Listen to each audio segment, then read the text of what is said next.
महेश नाम का व्यक्ति अपनी पत्नी रमा और 6 साल की बेटी पिंकी और 8 महीने के बेटे बिट्टू के साथ रहता था। जिंदगी एक पल में कितनी बदल जाती है, इसका सबसे बड़ा उदाहरण था महेश। वो एक केमिकल फैक्ट्री में काम करता था। एक रात फैक्ट्री में ब्लास्ट हो गया, जिससे महेश बहुत घायल हो गया और उसे गंभीर हालत में अस्पताल में भर्ती कराया गया। जैसे ही रमा को पता लगा, वो भागी भागी अस्पताल पहुंची। डॉक्टर रमा से कहता है, काफी गंभीर हालत है आपके पति की।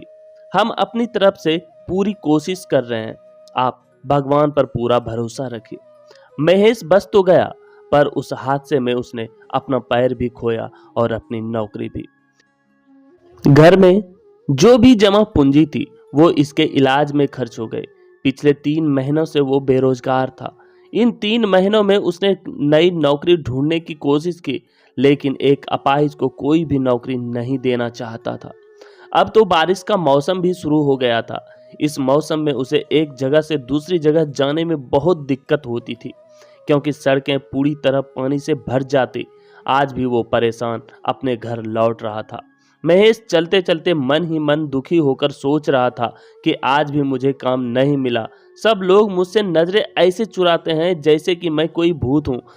अरे आप लोग ही बताओ, क्या अपाहिज को जीने का हक नहीं है क्या? वो और उसका परिवार क्या भूखा मर जाए? महेश बार बार की असफलता से परेशान हो चुका था। उसका मकान मालिक 3 महीने का किराया वसूलने हर दूसरे दिन उसके घर आ जाता था। साथ ही घर खाली करवाने की धमकी भी देता था। कल शाम भी वो आखिरी चेतावनी देकर गया था। इधर घर में खाने के लिए अनाज का दाना भी नहीं था। पिछले 2 दिन से पूरे परिवार ने कुछ भी नहीं खाया था। उसे कुछ भी समझ नहीं आ रहा था कि अब वो क्या करे। वो ये सोचते सोचते ही जा रहा था कि तभी जोरों की बारिश शुरू हो जाती है। महेश सोचता है कि मुझे उस चाय की टपरी के नीचे छिप जाना चाहिए। कहीं बारिश में तबीयत खराब हो गई तो लेने के देने पड़ जाएंगे। वो चाय की टपरी के नीचे जाके खड़ा हो गया। चाय की टपरी वाला चाय के साथ पकौड़े भी बना रहा था। लोग चाय के साथ पकौड़े भी खाते हुए बारिश का मजा ले रहे थे। उसे पता था कि घर में कुछ भी खाने को नहीं है। उसने अपनी जेब में हाथ डाला तो 10 रुपये का बहुत ही पुराना नोट मिला। वो सोचता है कि 10 रुपये ही है जेब में, क्या करूं क्या ना करूं। हम पति पत्नी तो पानी पीकर भी रह लेंगे, लेकिन बेचारी पिंकी का क्या? जब मैं उसके लिए पकौड़े लेकर जाऊंगा तो वो बहुत खुश हो जाएगी। पहले उसने बहुत सोचा, फिर उसने उन पैसों से पकौड़े खरीद लिए। थोड़ी देर बाद बारिश बंद हो गई। फिर वो पकौड़े लेकर घर पहुंचा, लेकिन घर के बाहर पहुंचते ही उसकी आंखों में आंसू आ गए। उसके बच्चे और पत्नी घर के बाहर खड़े थे और उसका 8 महीने का बेटा बिट्टू अपनी मां की गोद में लगातार रोई जा रहा था। पिंकी सहमी अपनी मां का आंचल पकड़कर खड़ी थी। उनका मकान मालिक उनका बचा कुचा सामान सड़क पर फेंक रहा था। उसकी बेटी ने जब उसे देखा तो वो भागते हुए महेश के पास आए और रोते हुए कहने लगी, बाबा देखो ना, अंकल ने हमें घर से बाहर निकाल दिया और वो हमारा सामान भी बाहर फेंक रहे हैं। और वो मेरी छोटी सी गुड़िया थी ना, जो आप लाए थे, अंकल ने उसे भी नाले में फेंक दिया। महेश ने अपनी बच्ची को चुप कराया और जाकर मकान मालिक के पैरों में गिर पड़ा। महेश रोते हुए मकान मालिक से कहता है, ये आप क्या कर रहे हैं मालिक? इस तरह हमें बेघर मत करिए। मकान मालिक महेश से गुस्से में कहता है, चुप कर, पहले 3 महीने का किराया हाथ में रख, फिर बात कर। महेश रोते हुए कहता है, मैं जल्दी ही आपका सारा पैसा चुका दूंगा। मकान मालिक चिल्लाकर बोलता है, चुप कर, पिछले 3 महीने से तुम्हारी यह बात सुन सुनकर मेरे कान पक चुके हैं। तभी महेश के मकान मालिक की नजर महेश के हाथ में रखे कागज में रखे पकौड़ों पर गई। उसे देखकर उसका पारा और चढ़ गया। अरे रे रे, कितना झूठ बोलते हो तुम लोग। मेरा किराया देने के लिए तुम्हारे पास पैसे नहीं है और पकौड़ा पार्टी करने के लिए पैसे हैं। चलो निकलो यहाँ से, मक्कार कहीं के। यह कहकर पकौड़ों को उसने उसके हाथ से छीनकर फेंक दिया। फिर वो अपने घर में ताला लगाकर निकल गया। महेश और उसकी पत्नी गिड़गिड़ाते रह गए, मगर वह तो निर्दयी बना रहा। महेश की पत्नी रोते हुए महेश से कहती है, अब हम कहाँ जाएंगे? महेश उदास होकर कहता है, पता नहीं रमा, पर कहीं तो जाना होगा ना। छोटा मोटा सामान अपने सर पर उठाकर वह सड़क पर निकल गए। एक बार फिर से जोरों की बारिश होने लगी। वो बारिश से बचकर कहीं छिपना चाहते थे, पर कहीं दूर दूर तक कोई जगह नहीं मिली। रमा अपने छोटे से बेटे को सीने से लगाए चली जा रही थी। तभी बारिश के साथ साथ ओले भी गिरने लगे। महेश परेशान होकर कहता है, हे भगवान, गरीबों को तकलीफ देने में आपको बहुत मजा आता है ना। बारिश तो हो ही रही थी, अब ओले भी पड़ने लगे। लेकिन तभी महेश की नजर सड़क पर पड़े सीमेंट के पाइप पर पड़ी। उसने पत्नी और बच्चे से पाइप में छिपने के लिए कहा, लेकिन पाइप तक पहुंचने से पहले दुर्भाग्य से ओले का एक बड़ा टुकड़ा पिंकी के सिर पर गिरा। उसके सिर से खून बहने लगा और वह बेचारी जोर जोर से रोने लगी। रमा ने झट से अपनी गोद से बेटे को महेश के हाथ में दिया। अपनी साड़ी का पल्लू फाड़कर पिंकी के सिर पर बांध दिया। पिंकी को चोट से बहुत दर्द हो रहा था। वह रोते हुए अपनी माँ से कहती है, माँ, सिर में बहुत दर्द हो रहा है। रमा अपनी बेटी को दिलासा देती है, रो मत मेरी बच्ची, ठीक हो जाएगा।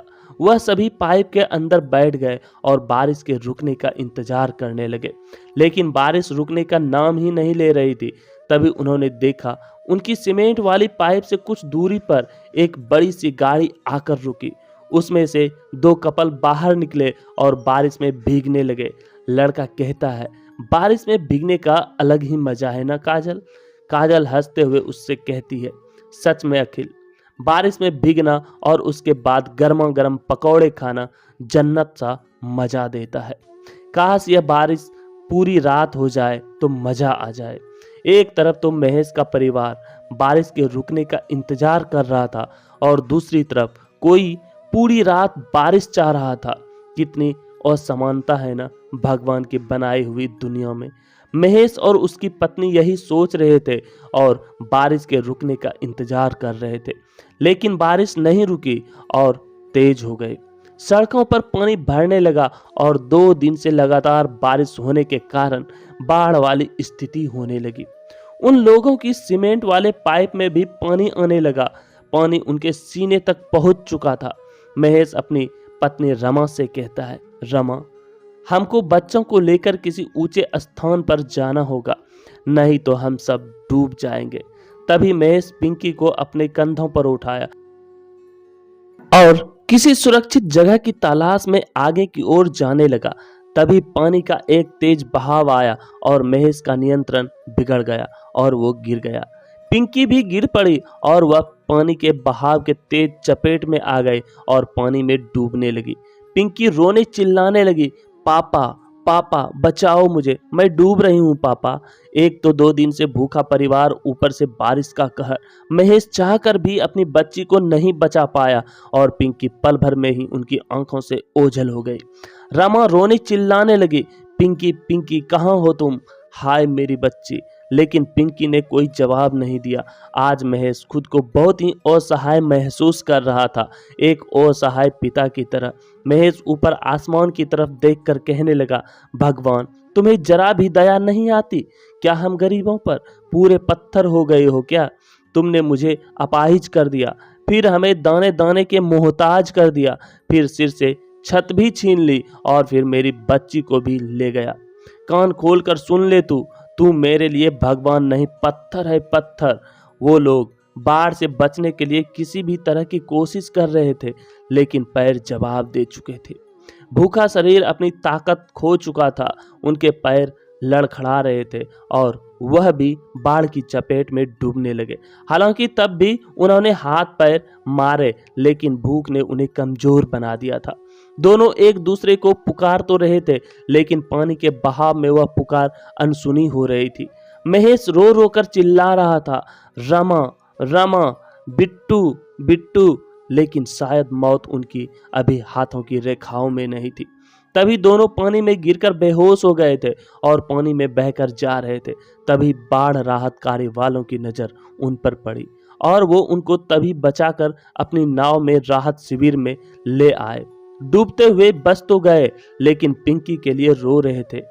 रोते हुए महेश रमा से कहता है, इस बाढ़ में हम तीनों तो बच गए रमा, लेकिन हमसे हमारी पिंकी छीन गई। वह दोनों अपने बेटे बिट्टू को संभालते हुए रो रहे थे।